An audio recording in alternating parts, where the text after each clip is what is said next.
Cinema isn't a child's play, and this upcoming list of actors is proof of it. It takes one wrong commitment to one single role from one script, and boom, either you dug your career's grave or got covered in a blanket of stars made for stardoms. Number 7. Madonna. Swept Away, 2002. Madonna gained considerable recognition as an actor in films like A League of Their Own and Evita, despite being best known as a pop singer. It wasn't until director Guy Ritchie, who was also at the time her husband, gave Lena Wertmüller's Italian film Swept Away a modern makeover. As one of her final live-action roles, the remake saw her return to music and touring in the years that followed.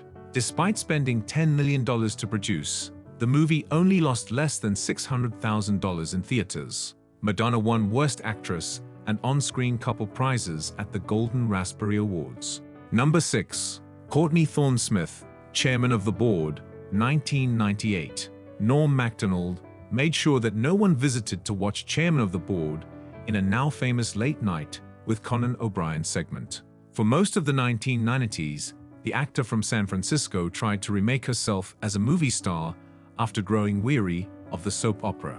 She quit a popular TV show to star in a movie that ultimately destroyed her career. Unfortunately, Scott Carrot Top Thompson was her opponent. Also, the movie made $181,233, so MacDonald correctly referred to it as box office poison. Number 5. Jamie Kennedy in Son of the Mask, 2005. Comedian Jamie Kennedy gained fame as the host of the popular prank show The Jamie Kennedy Experiment, and for his role in the comedy Malibu's Most Wanted. He was well recognized for his role as Randy Meeks, but then he accepted a part that required him to emulate Jim Carrey. Jamie starred in The Son of the Mask, the prequel to the popular Jim Carrey comedy The Mask.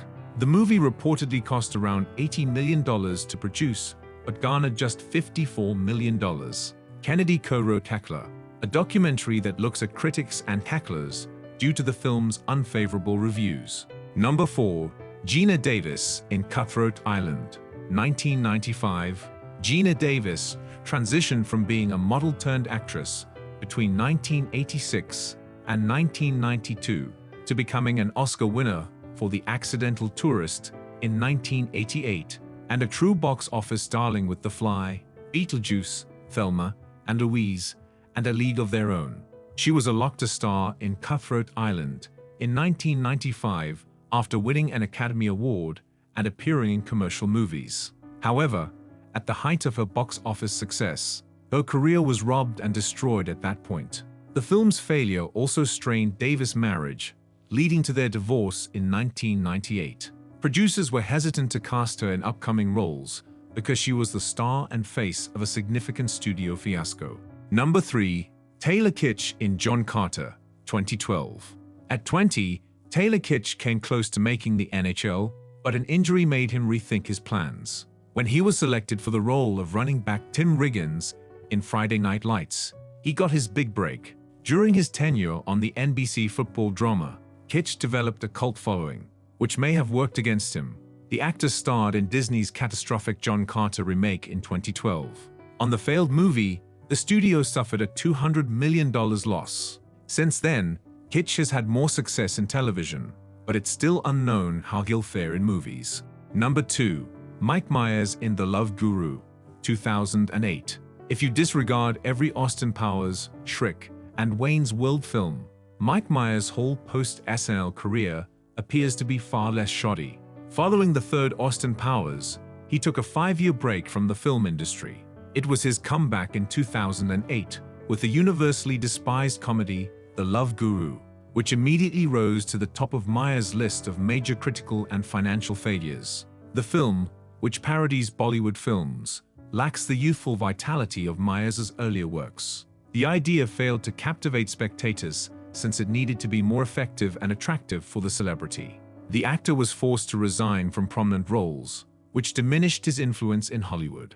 As a result of creating his own Netflix series called The Pentaverate, he is gradually emerging from this less prosperous phase. Number 1. Elizabeth Berkley in Showgirls, 1995. In the late 1980s, Saved by the Bell made Elizabeth Berkley famous.